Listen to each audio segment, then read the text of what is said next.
Bonjour Ella. Donc ici, ça a commencé aujourd'hui, le premier démarrage pour le festival. Donc tu as déjà regardé 2 films.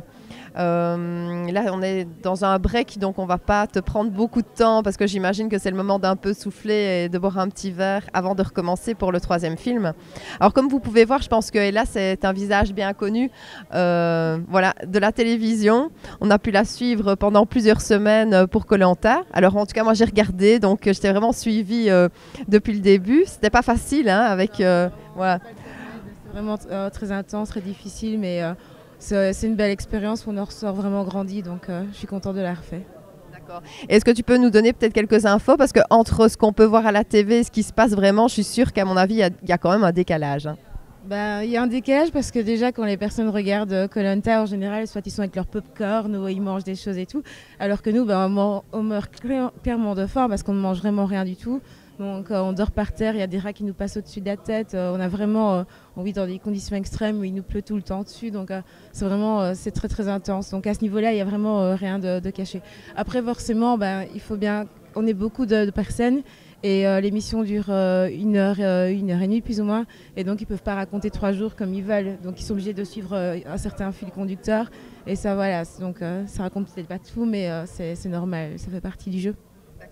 Et alors, il y a juste une chose qu'on voit pas, justement. Moi, je me suis toujours dit, même par rapport aux toilettes, est-ce qu'il y a des vraies toilettes ou c'est des toilettes chimiques, justement? Ce que je dis toujours aux gens, pour ne plus qu'ils se posent trop de questions, c'est qu'il n'y a même pas de papier toilette dans koh. Et c'est pas une blague. Donc, on l'a fait à la bonne franquette. C'est-à-dire sans rien, des feuilles et voilà, quoi. C'est une autre forme de survie très intense aussi. Donc, En tout cas, pour vous, si vous comptez participer peut-être à un prochain koh, mais ça, c'est vraiment super bien d'avoir toutes les infos de ta part parce que, tu sais, on se dit toujours, est-ce que c'est du chiquet? j'aurais mis qu'il y ait un petit hôtel caché, mais non, je peux confirmer qu'aucune surprise à ce niveau-là, donc non.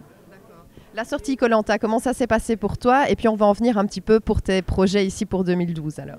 La sortie koh, ça a été très, très particulier parce que pendant 6 mois, on ne pouvait rien dire aux proches. Donc j'avais perdu 10 kilos. Chaque fois, on me demandait pourquoi, comment ça se faisait.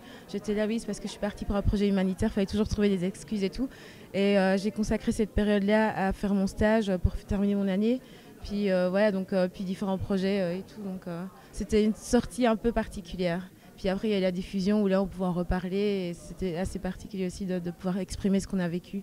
Voilà. Tu as gardé des contacts avec certains de l'équipe avec qui tu étais là-bas? Il faut savoir que koh en fait, c'est vraiment une grande famille. C'est-à-dire qu'on rencontre aussi les anciens, ceux de la première édition, la deuxième et tout. Donc on se voit pour boire un verre, aller au restaurant, etc. Et avec ceux de mon année, on se revoit aussi parce que là, c'est notre sous-groupe, mais encore plus soudé, on va dire. Parce qu'on a pu faire la part des choses entre le jeu et la réalité. Donc c'est vraiment notre force dans l'aventure. Et on se voit soit à Paris, Lille, ils viennent parfois en Belgique. Enfin voilà, on se voit bien. Oui, donc c'est vraiment une super expérience pour tout, quoi. Ici, en tout cas, tu as un rôle bien particulier, car on le disait tout à l'heure, hein, tu vas regarder toute une série de films pendant ces quelques jours, mais tu es la présidente aussi du jury jeune. Qu'as-tu pensé de cette initiative? Et justement, maintenant, comment est-ce que tu te sens ici par rapport à cette place importante de présidente? Étant une grande passionnée du milieu de l'audiovisuel, c'est vraiment que du bonheur d'être ici parce que voilà, j'aime l'aventure. Après koh Lanta, ça c'est une nouvelle aventure mais sous forme de 4-5 jours et je découvre vraiment des personnes extraordinaires, je peux voir aussi des réalisateurs autrement. J'ai déjà participé à des tournages, là on peut échanger et tout. Donc, puis aussi au niveau international puisqu'il y a Yacine qui est là, donc, qui est actrice et réalisatrice aussi. Donc voilà, c'est l'occasion d'échanger aussi sur sa vision des choses. Et être président du jury jeune, c'est vraiment grand honneur parce que déjà en étant de la région liégeoise, ça fait plaisir d'être mis au centre de l'événement. Donc pour moi, c'est vraiment que du bonheur. Mais je sens que ça va vite passer. Là, on réalise tout doucement qu'on est dedans, mais je pense que quand on sera vraiment... on aura vraiment l'impression qu'on est dedans, ce sera quasi terminé, je pense. Mais je suis vraiment... c'est que du bonheur.